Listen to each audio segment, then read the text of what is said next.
Now, Central Illinois' most accurate forecast with meteorologist Jacob Dickey. Well, it still is looking like summer out there across central Illinois. One day the leaves will change, one day it'll cool off, one day it will be fall. And to be honest, that might be a little closer than we have initially thought here. So some maybe good news for fall lovers coming our way. Here's Effingham right now, temperature 84, not much of a wind, dew points up to 60 right now. Still, that's pretty comfortable here. We had dry air, so we get hot during the day and cool at night. We're into the upper 80s out there today with a mix of sun and clouds. I think clouds will break up a little bit more than they are now. How about 88 for that high today? East wind 5 to 10 miles an hour. We get to 88 in Tolono, 87 Gibson City, and in Onarga, 88 in Farmers City. I've got 90 today in Chatham and in Girard, 88 in Pana, Lovington at 88. Look for a high of 87 in Chrisman, 88 in Arcola, and in Mattoon, 87 in Toledo. Tonight, then, temperatures cool back to the upper 50s and low 60s. Not much of a change there. Been some comfortable nights and hot afternoons here. We'll be hot again tomorrow. We'll be at 90. Now, I used yesterday the analogy of popcorn for tomorrow's forecast. You know when you get popcorn kernels and you throw them in the pan with some oil and eventually they get really hot and they start to pop?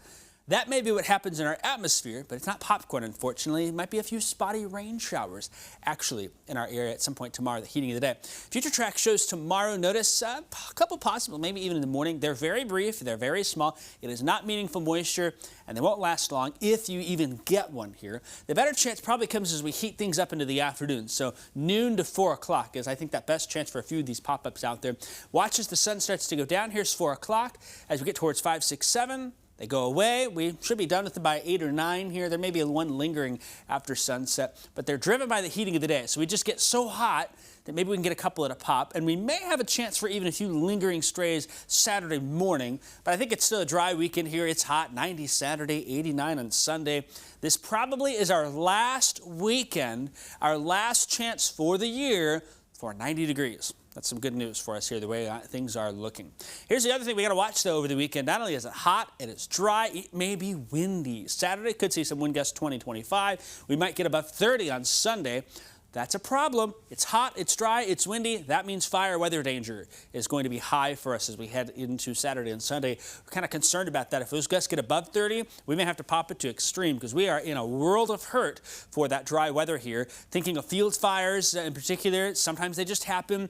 You just can't do much about them if you're in harvest season, but we can limit other options for fires. So burning, not advised. Don't burn your yard waste. Don't grill. None of that stuff. Avoid any open flames if you can. Just to help our firefighters out. Dry weather sticks around for the most part. Again, a few spotty showers Friday, maybe getting early Saturday. If we're looking for some change, though, here comes a front as we go into next week. I think Monday's mainly dry. Might have some showers Monday night. Tuesday has a good chance of bringing at least some scattered shower activity. I'm hesitant to think it's this widespread, but there may be at least a chance there, and I think it's limited to Tuesday before some cooler air comes in on the backside here.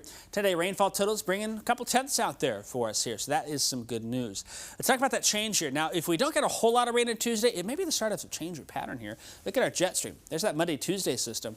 We're starting to pull some air out of Canada and bring it to the south here, and we may continue to do that through most of next week. Another system may help with that to the end of next week. And that's a sign that temperatures may drop a little bit here. There's those temperatures dropping down.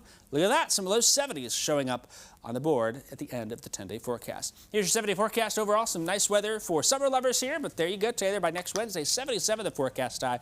Might have to pull that down a little bit more.